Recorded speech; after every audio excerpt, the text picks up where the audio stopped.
don't know the hour or the day. Time is such a game, try and control your destiny. We don't know the hour or the day. Unity is strength, let's stand as one without delay. Cause no bad vibe me a John. Me no want no bad vibe me a John. I just peace the times all around, yeah. No bad vibe me a John. No bad vibe me a chant. Say me no want no bad vibe me a chant. I just peace the time all around, yeah. No bad vibe me a chant. What's up, everybody? How you guys doing today? This is your AVM superhero here, and guess what? This is AVM Awareness Month in the United States of America. October is AVM Awareness Month. So what is AVM? All month long, every Thursday. Assuming we got 5 of them this month. I got different people that's going to talk about what stroke awareness, AVM awareness, aneurysm awareness, all that information is going to be given to us in this series. But first, I have a great guest. She is an aneurysm survivor, and she, is a big advocate to bringing awareness to different rare diseases. And I want to find out why she is so intrigued and interested in dealing with us at AVMs and seeing how she can actually bring some awareness to this particular rare disease cause. So without any further ado, let me bring on my friend to the screen. If you guys know her, tell her hello, say hi, say anything that you want to say to her, ask her any kind of questions, because she is my friend. She is your friend. She's an advocate for us in the AVM community. Her name is Stephine Swanson. So let me bring Stephanie to the stage. My friend Stephanie, how you doing today, my sister? Good. How is everybody? Thank you for coming tonight. Thanks for joining us. Whew. It's a lot. It's a lot. So it's Stephanie, I've met you a while back, and I think it was with a TAF event. That is Aneurysm and AVM Foundation. They're based out in California, and they was doing an event. I believe it was sometime earlier this year or maybe last year. I can't remember. It was on Rare Disease Day of this year. It was Rare Disease Day. Okay, which was also which was during Rare Disease Week. If anybody knows or doesn't know, we'll talk about it. Don't worry. And it was also on Leap Year Day this year. So it was this year that we met up. Yeah. So Stephanie, I want people to understand your story. And I want to understand why you feel so passionate to deal with rare diseases, as well as dealing with, in particular, AVM. So I'm going to leave the floor to you. So just tell our audience who you are. And if you guys have any questions, feel free in the comments, and we will bring them on live, and Stephanie will answer them for you. So Stephanie, the floor is yours. Thank you.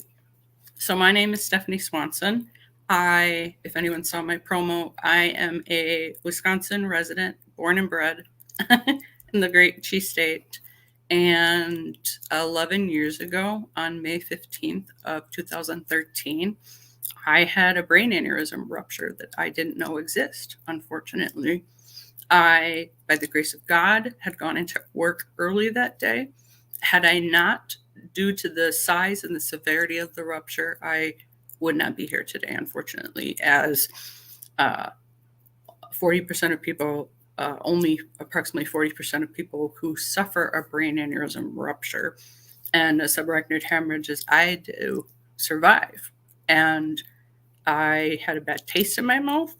When I got there, I went to the bathroom to brush my teeth again, and later came to find out that what I had was called an aura, and it was a metallic taste for me. And I started to feel dizzy and lightheaded, and I have vertigo, which is associated with migraines that I frequently have, but it was different. I knew something was wrong, and my boss saw me in the hall come out of the restroom and said that I didn't look good, and I said, I don't feel good. And he said, why don't you go sit down in your office? And I said, I'm going to lay down, to which he was very surprised and concerned. So I went and laid down on the floor, and they called 911, thank God. And got me to the first hospital where they did scans and such, told me that I had a massive brain bleed and that would have to put me on a second ambulance to go to a different hospital, which was a Trauma 1 in Milwaukee, which is where I was working at the time. And ironically enough, it happened in the month of May, which, as many may know, is Stroke Month, which has a special place in my heart because that's when all of this transpired. And the head neurosurgeon talked to my family, my parents, and said, she's 34, she's young, she's healthy. Is there any family history? And my mom said, yes, but that's because of lifestyle. And so we thought, because in my opinion, and I find way too often, is that aneurysms and especially AVMs are not talked about enough. For all of us, family, friends, everybody that's affected or has someone in their lives who are affected by this, know that aneurysms and AVMs are not discussed enough, are not advocated enough, or there's not enough funding for it. Like, use your voice, spread the word about aneurysms and AVMs. When my mom said yes, lifestyle, because my maternal grandfather had an aneurysm he didn't know exists, rupture, followed by a stroke, and he passed away from. My mom had a group of headaches that got worse. Then she started to get migraines. Finally went to see a neurologist. They went and did a scan, an MRI, and determined that she actually had 3 brain aneurysms, and then went and ended up having a craniotomy to have those 3 brain aneurysms clipped. My family assumed, because no doctor told us or any of them that aneurysms could be genetic, that it was because they were heavy drinkers and smokers, and that is not the case.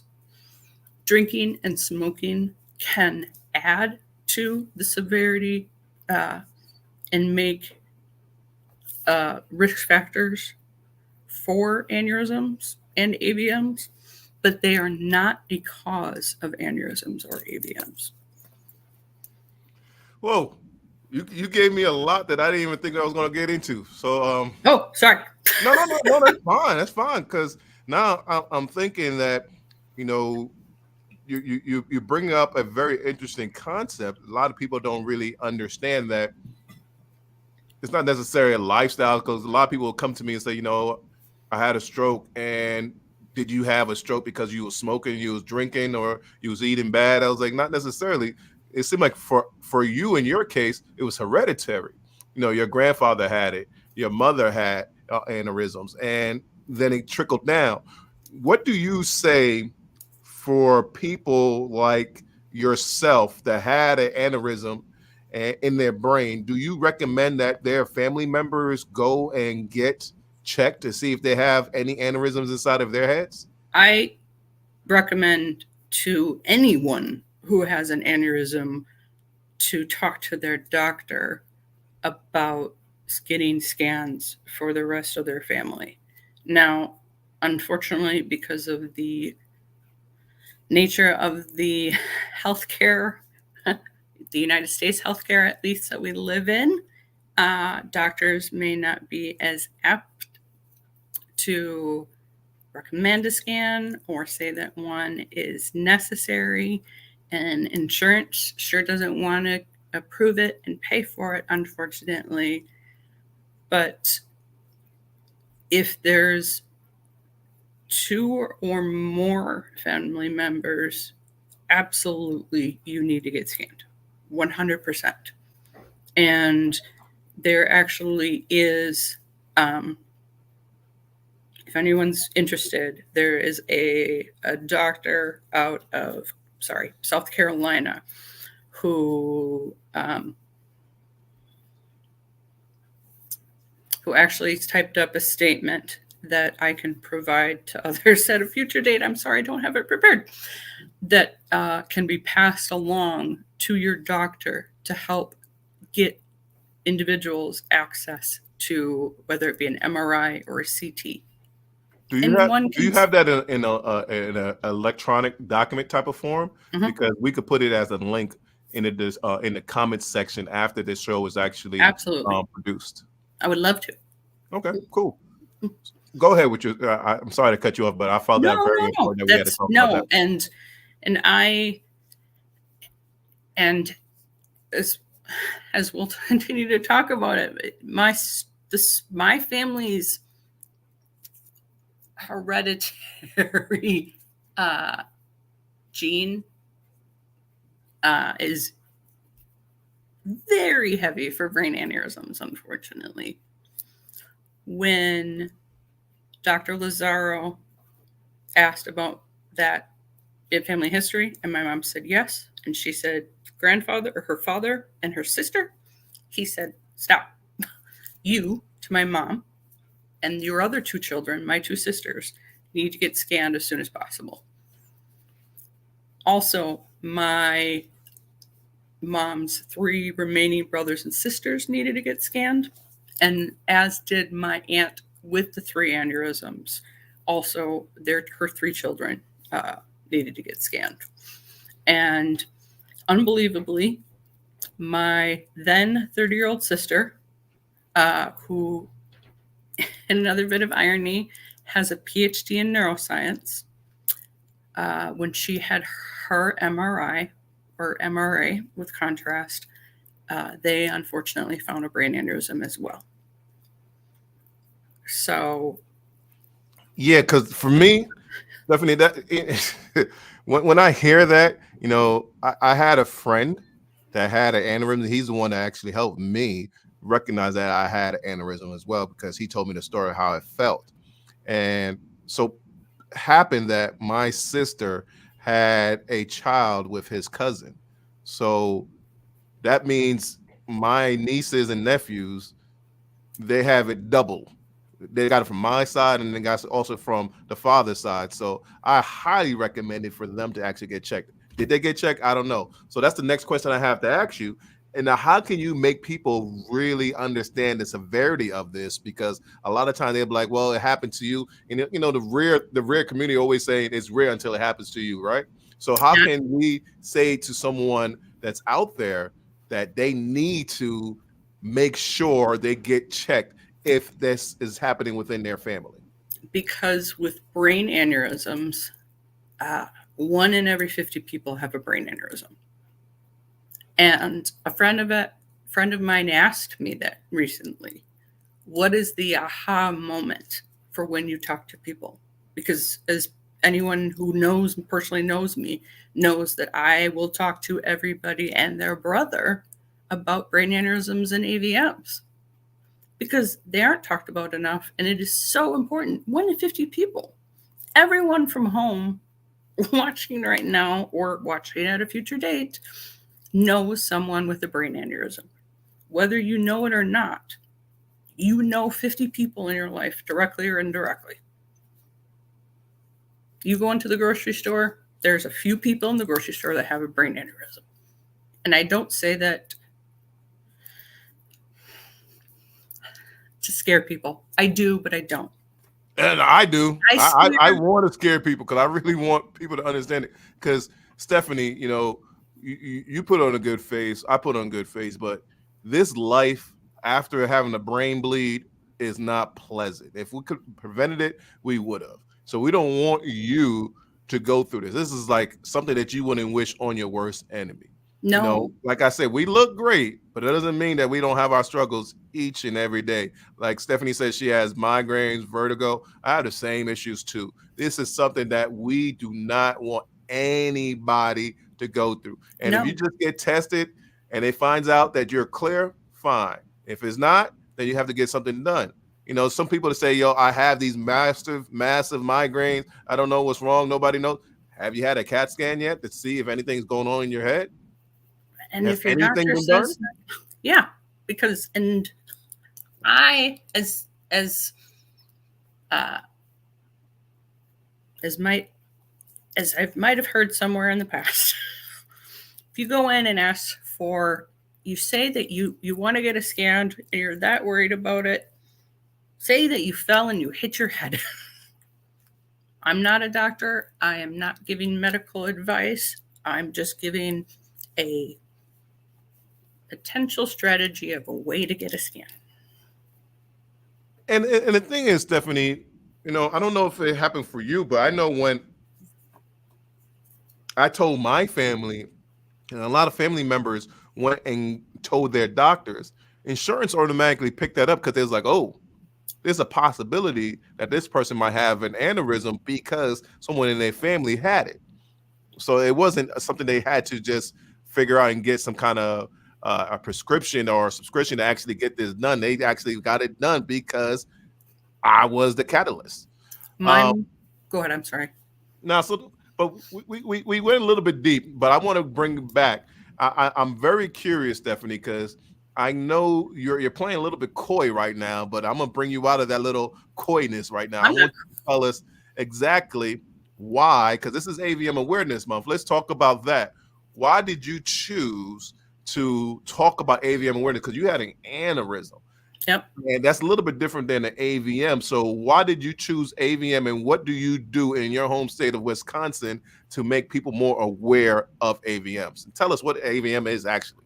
An AVM also is a acronym for arteriovenous malformation. And it is a tangle of veins and blood vessels. It's often described as a bird's nest. And I think one of the coolest, best descriptions of it that I've actually seen is by a friend named Vinny. He's an AVM and aneurysm survivor within the community. And he actually did this gorgeous, I think it was a watercolor. Who did you say? You said Vinny? Vinny, yeah. Vinny's on the air in the super villain. Say, hey, shout out to super villain. How you doing, sir? See, you got your name set when we were even planning it. Looking at you, sir. I'm sorry. Go ahead. No, it's okay. Joining us. Vinny, who I've had the honor to actually speak to some future medical doctors about, did this really, it's like an excellent analogy. It was a tangle of Christmas lights. And it's such, to me, like this wonderful example of an AVM. And AVM and aneurysms, no, they're not the same thing. But aneurysms and AVMs, share a lot of the same symptoms, same issues. And for me personally, I knew what an AVM was when I had my aneurysm, but I didn't know what that was a grain of rice compared to everything I've learned in the past 2.5 years, because I discovered a phenomenal nonprofit called the Aneurysm and AVM Foundation, which is where Craig and I know each other from.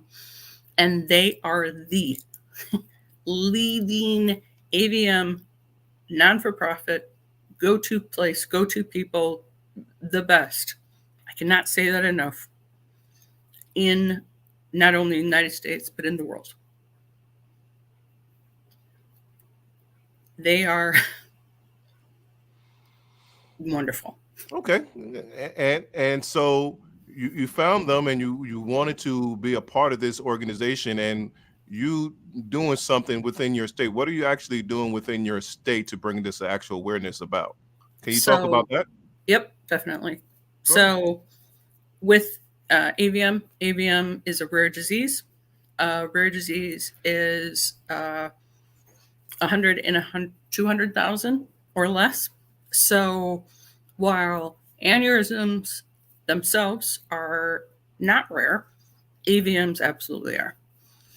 And the lack of awareness is what drove me to get involved, because people talk about aneurysms. There are big aneurysm nonprofits, money being raised, but there isn't enough discussion. And a non-for-profit out of Washington, D.C. called the Every Life Foundation, which is an organization that helps with rare diseases,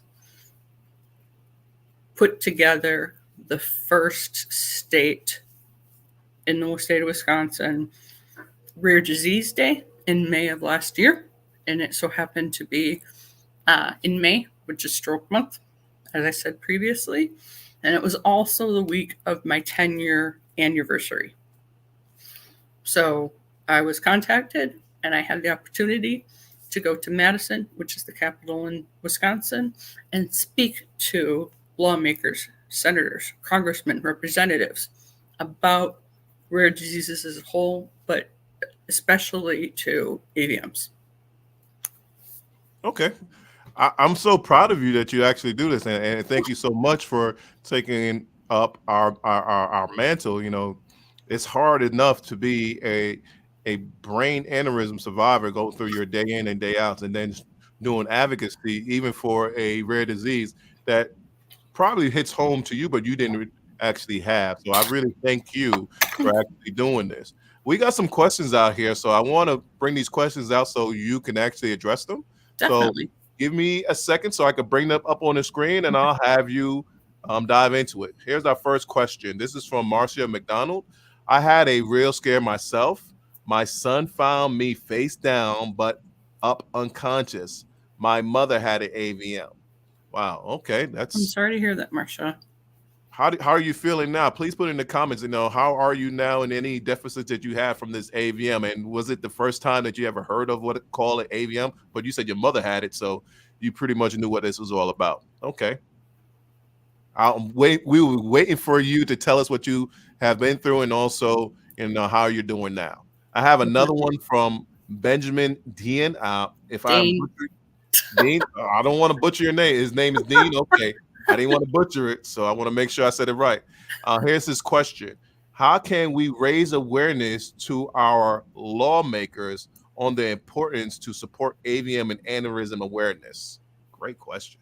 So anyone, and I mean anyone, is in earlier this year, kids from TAF participated in an advocacy day for youth and teens, along with others in the rare disease community, and spoke to lawmakers about these issues.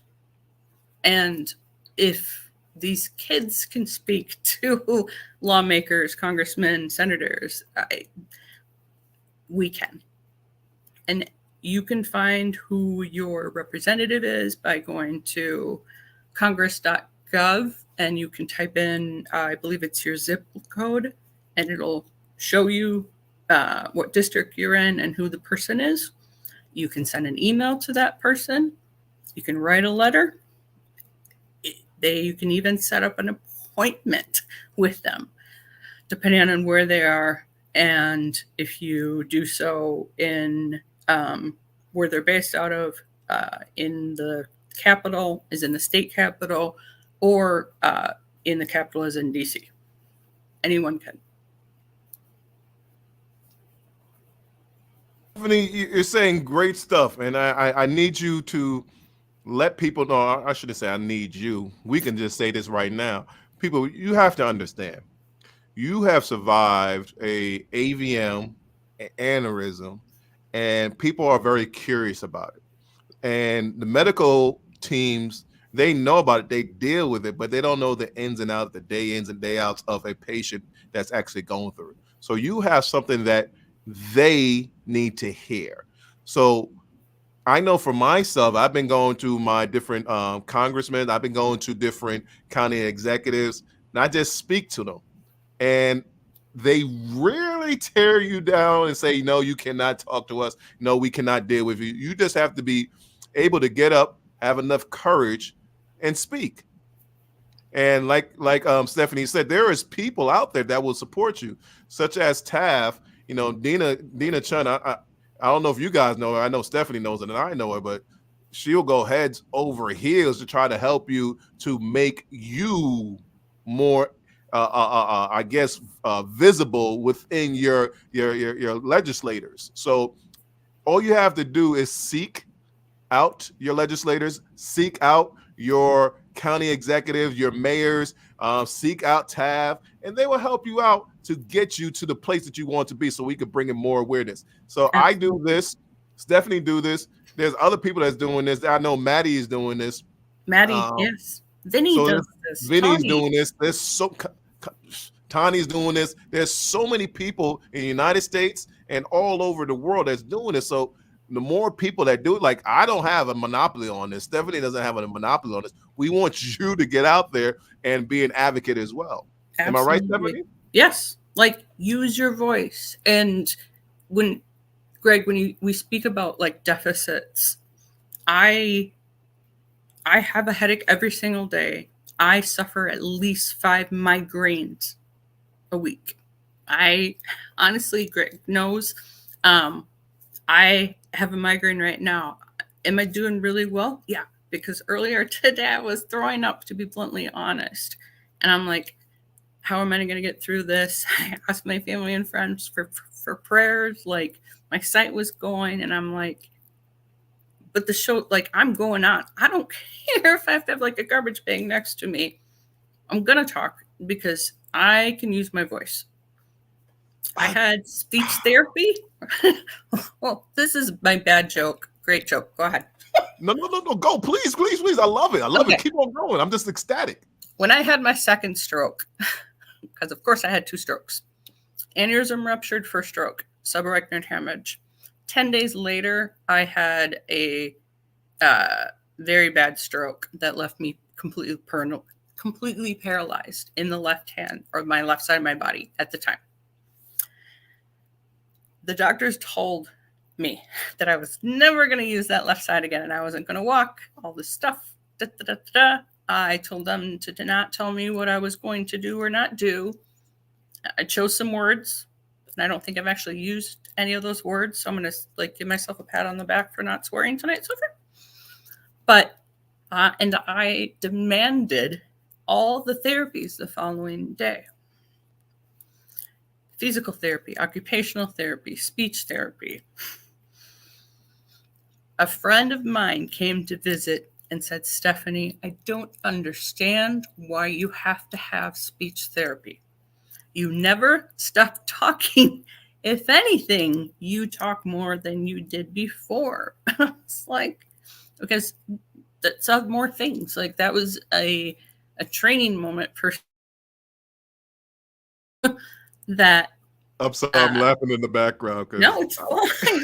It was a great moment because people they're like speech therapy equals speak, right? No, speech therapy includes comprehension. It includes me who went to school for business and accounting, and I lost the ability to do math. Yeah. I couldn't look at a clock like an old school analog clock and tell you what time it was to save my life. Right. But I could talk. I could tell those doctors where to and such because I needed to get better. I was going to get better. Absolutely. I get exactly what you're saying, and I don't think people understand that concept. And that's a great segue for you to actually say that. You know, people automatically think speech therapy means that you cannot talk, you have aphasia or something. No, that doesn't necessarily mean that. It can mean that you can't swallow. It can mean that you can't comprehend things properly. All these different things that's going on that we cannot articulate, but it's happening to us. So we want to make sure that we get everything properly done. But before we go on, Stephanie, I got a lot of comments coming in right here. So guys, if anybody's looking on us from Instagram, unfortunately, I can't take those comments from Instagram and bring it on here. But if you're on YouTube, you go into the AVM Superhero channel. You can see our live there and join our conversation, because I have a lot of people talking on us right now. They want to get their answers, questions answered. So if you guys want the same on Instagram, just hop over to my YouTube channel. That is AVM Superhero, and you'll get to this live, and we could talk about this. Whatever Stephanie's talking about, we could get into it. So, Stephanie, I have a lot of information coming in, and I don't want to neglect these people. So let's go back to them. Supervillain saying this. He says, Dina is a champion of advocacy. Absolutely. Yes. I agree. Dina, I agree, Supervillain. We love it, Dina. I love Dina. In 2 short years, which have flown by, Dina has become not only one of my closest friends, but the role model for me. What Dina does for the aneurysm and AVM individuals of not only the United States, but the world, because it isn't just the US that reaches out to TAF. It's people from countries from Afghanistan and England and Australia, and I know that's a continent, but all over. Yeah, all over the world. You're absolutely right. And she's a dope woman. She is so cool that when you start speaking to her, she'll be like, oh, if you want to talk personally, here's my phone number. I'm like, okay, thanks. and that's the type of person she is. She really wants to help us. So don't feel ashamed. You know, I felt I was lonely. I felt I was alone. And then she reached out to me and then told me there was other people like me out there. I didn't know. This is about 4 or 5 years ago. And that helped me out tremendously, knowing that I was not alone, because I knew what an AVM was. But when I was talking to people in my community, they didn't know what that was. Let's go back to Marcia and McDonald. She wants to tell us the rest of her story. Let's see what she's saying. She said, my mother had a surgery, untangled, very careful untangling now. Okay. And the next one, she's saying it didn't help the pain. So she was in a lot of pain and didn't help at all. She's continuing on. I have lived with migraines most of my life. Most days out of the month, I've been getting Botox. So do you know anything about this, about Botox and migraines, and anything that helps out with your migraines with the Botox? Can you speak on that? Yeah, I can absolutely speak on that. So personally, I also receive Botox every 12 weeks. I go in for Botox injections. It's anywhere from 40 to 50 injections that they give you within your head, forehead, neck, head itself. And it just varies on the dosage that they're giving you. And many people have found relief, not necessarily permanently, from migraines. And it's not something that you go in and the next day or an hour from now, you are free from migraines. It can take time. I also take preventative medication to try to not have migraines at all, but that has not worked permanently. I also take what's called rescue medications, and I also receive infusion of a medication to try to help with my migraines, and that's done at an infusion clinic at the. Okay, so obviously, every advice that we're giving you guys, we don't want you guys to just jump up and say, I need this to be done. Talk to a medical professional to find out if it's actually right for you. And this is what we actually hope that you guys would do as well. I have some more information coming in. I have something from Vinny again. He's saying, yeah, I could talk. I just couldn't remember what I or anyone else said. Laughing out loud.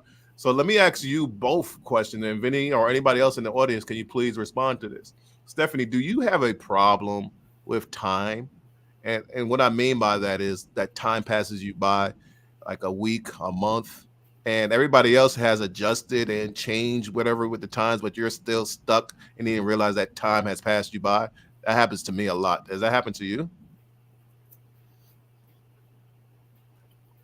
I have issue more with time from ADHD that I suffered from prior to my aneurysm rupture and the strokes. And I was on a medication that was doing wonders for my ADHD, but because of my aneurysm and the strokes, I can no longer take that medication because it can lead to additional problems. Okay. Vinny answered is the days are long, but the months are short. Well, yeah, that happens to me too. I have some more stuff that's coming in. People, I am very appreciative today. I don't know if it was me or the break that you guys had from me, or Stephanie came on and all you guys wanted to talk. I love it. I'm gonna leave it with the latter. I believe it's Stephanie. She's making everybody want to talk, so that's cool. Thank you. Destiny, Destiny came out and says, out of all your deficits, which do you feel is your most detrimental and why? Wow. I'll let you answer that. My migraines, unfortunately, only because they can be so debilitating, they impact. I am not able to work, unfortunately, a full-time or any job. Which I've come to terms with, but it was not easy for me to accept that. It was not easy for me to accept that I was disabled or I became disabled, even though about 70% of people who suffer an AVM or an aneurysm have some type of permanent disability from that. So even though, like, statistically I knew that, it wasn't an easy thing because I was going to get better. I was going to go back to work. I was going to be a productive member of society. Right. I was the same way. My ex-wife was applying for disability from him. Like, why are you applying for disability? I'm going back to work next week, like a week after my AVM rupture. I didn't realize how bad I was. I heard the percentages of someone having a stroke, only 80% of your body might come back. I'm like, okay, yeah, that's not going to be me. I'm going to get 100% and I'll be ready to go next week. And then reality kicked in. I'm like, oh, okay, that didn't happen. My biggest deficit was I have pins and needles in my left side of my body from my neck all the way down to my toes. I can't feel my toes now. And it's very difficult for me to even clip my toenails because I can't feel it. I can't feel if I'm bleeding or anything like that because I feel pins and needles all the time. So that's the biggest problem that I have for mine.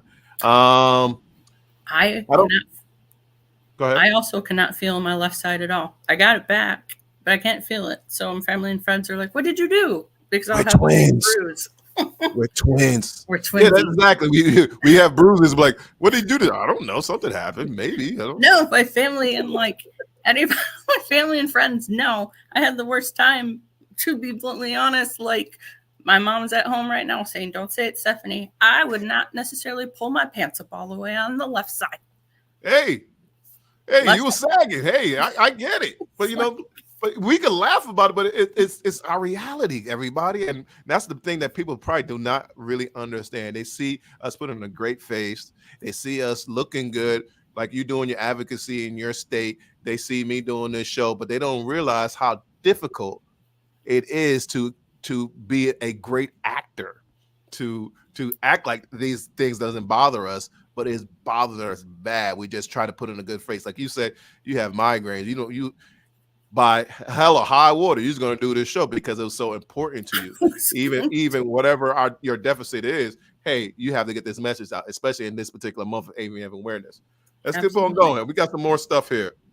Let's see. Supervillain said, I used to have problems with sequencing, and I think that makes dates extra hard, but I live by a calendar now. Okay, cool. Yep, I get nerve pains in my left hand, right? So we're triplets now, man. All of us have left pains. This is crazy. And I have Luniverse, and she is a AVM survivor as well, too. What is the positive outcome you gained from this? I'll let you go with that one, Stephanie, and I'll go after you. One of the main positives is that I helped find my sister's aneurysm. And I'm not grateful I had a brain aneurysm, but I am that it happened to me so that they can find not only my youngest sisters, but that when my other sister grew one, they found hers as well. I should have let you in last because you got some great answers. But I definitely feel you on that. You know, being that I guess you could say you were strong enough to take this so the people could be more aware so they don't have to go through the same thing that you went through. I could really applaud you on that. And I really commend your courage on that. You know, for me, it's the greatest thing that happened for me was the selfishness went away.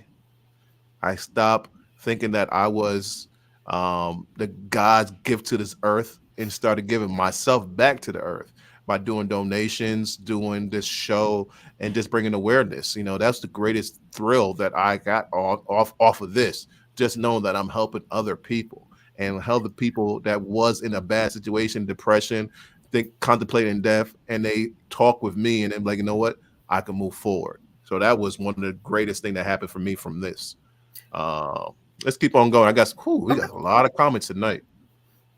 That's a great way to put it. We had to become actors. Yeah, absolutely, Vinny. We have to become actors to actually get up each and every day. Another one from Benjamin. You are truly a blessing to all your family and friends, Stephanie. Hey, Benjamin, what about me, sir? We just want to talk about Stephanie. What about me, sir? There's two of us on the show, sir. He's my oldest friend. I've known him since we were 3. I don't care how long you know him. I'm just playing. And I have another one from Luna. She's saying, we survive to thrive. Absolutely. All right. So at this time in the show, and unfortunately, I know you guys are really kicking in, and I know you guys want to hear more, but I have some questions that I want Stephanie to answer. So it is time for our hot seat questions. Here is this part of the show. Oh, look at that. We got drum rolls and everything. Here in this part of the show, we asked our survivor, our advocate, or our nonprofit organization to answer these questions. I will give you 5 questions. Give me 30 seconds so I can make a reel out of them. Answers. And when you're finished with your answer, say, Greg, I am finished. Next question, please. So are you ready for your hot seat question? I'm ready for my hot seat. Cool. After we do this, I'm going to allow you to close out the show. So any information, websites, foundations, or anything that you want to make sure that our audience understands about you and how to find you, you will do it then. Is that okay? Of course. Definitely. Let's do it. Question number 1. What do you expect from your advocacy? Change. I expect change by laws makers. I expect and want change within the healthcare system, and I want change from everyone. Everyone can use their voice. You don't have to have an aneurysm or an AVM to talk about it, to advocate.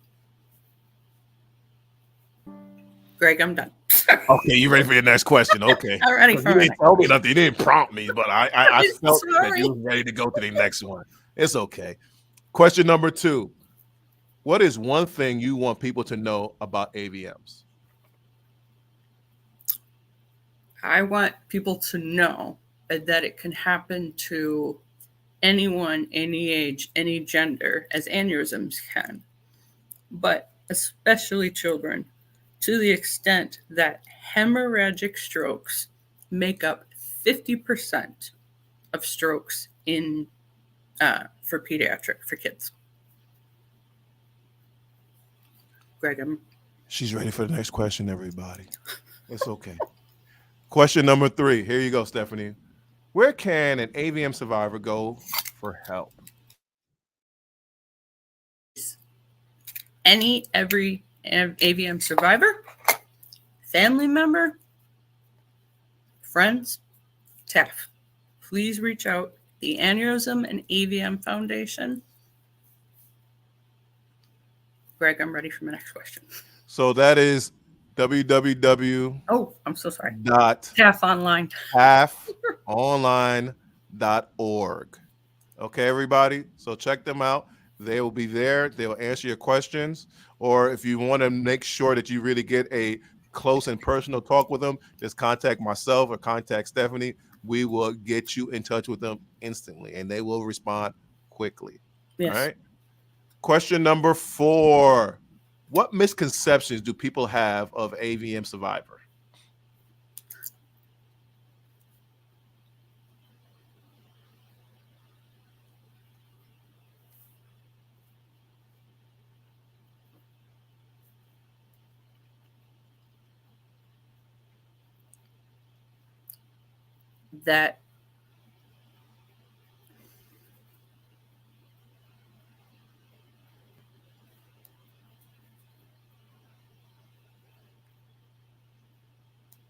That it only affects individuals that are older. I brought up kids before, but I really want to impress upon everyone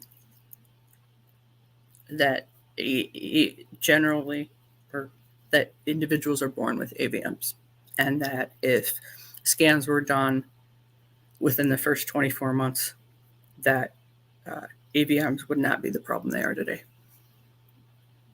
Greg, I'm done. Okay. Last final question, number 5. What did the threat of death teach you? The threat of death taught me that it's not about the person. It's not about me. It's about the passion. And the passion is spreading awareness and advocating for aneurysms and AVMs. Greg.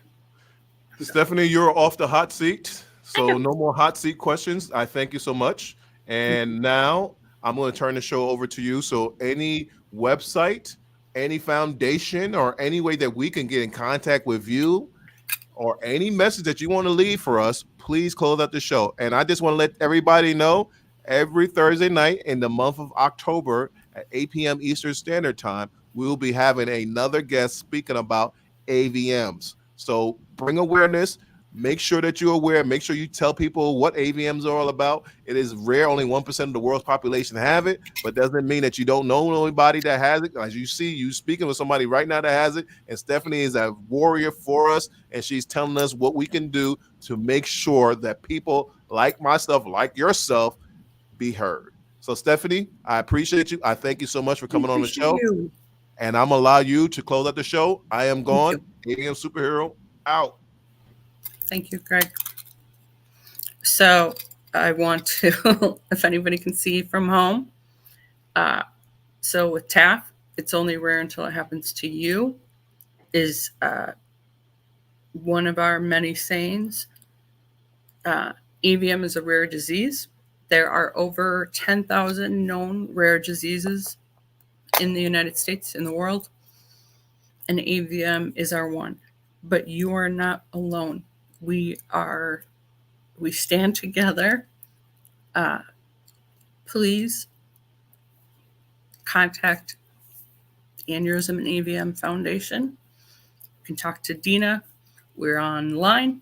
We have a presence on Instagram, Threads.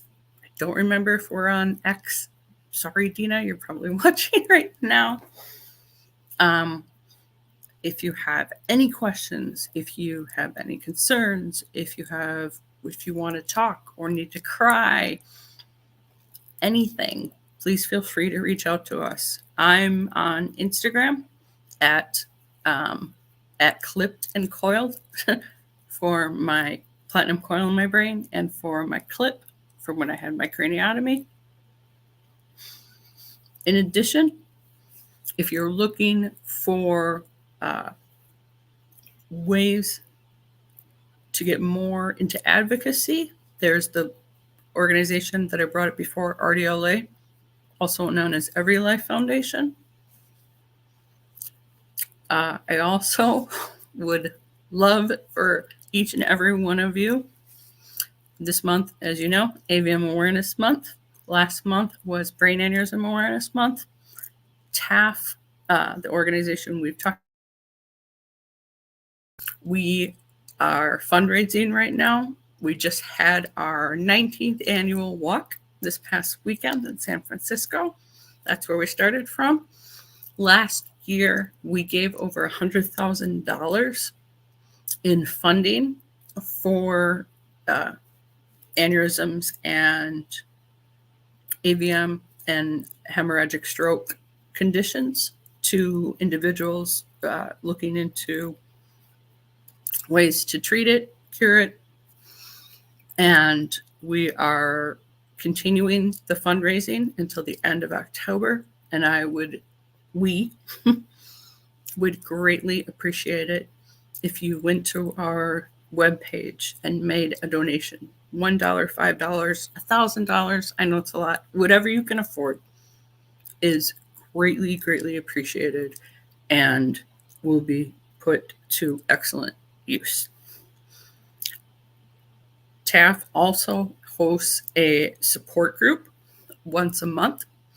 It's not just for survivors. It's for survivors' family.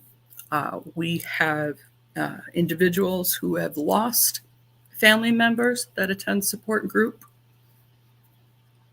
And tomorrow, to start off AVM Awareness Month, Dina, who is the director of TAF, is hosting Coffee with Dina. And if you go to our Instagram page, you can sign up. There's 2 different times to potentially have coffee with Dina, to meet other survivors, and to talk about AVMs, to learn more. And I'm probably could talk for many hours more, but I really appreciate all your time tonight so very much. I am grateful for everyone that's attending. Thank you so much for taking time away from your family and friends to talk to Greg and I, to ask questions. I can never thank any of you enough. So thank you. Before I go, Stephanie, let me just read it out to people so they can actually donate to this particular cause. The website is on the screen now. Is www.classy.org/fundraiser/571447. And this is for the great cause of our TAF walk that we have each and every year to raise funds to bring awareness and actually make it supported for aneurysms and AVMs nationwide. So I thank you so much, Stephanie, for coming on to the show. I thank everybody to talking with us, asking us questions. You make this show so much better. Guys, I really appreciate you. We couldn't do it without you. Thank you so much. Stephanie, I thank you so much for coming on. Thank you for what you do. We really appreciate you. I hope that those migraines do get better. And I hope that everything goes well for you in your advocacy and also in your life. Thank you so much, my sister. I love you and I appreciate you. Thank you, guys. Everybody, talk to you later. AVM out. Bye, you guys.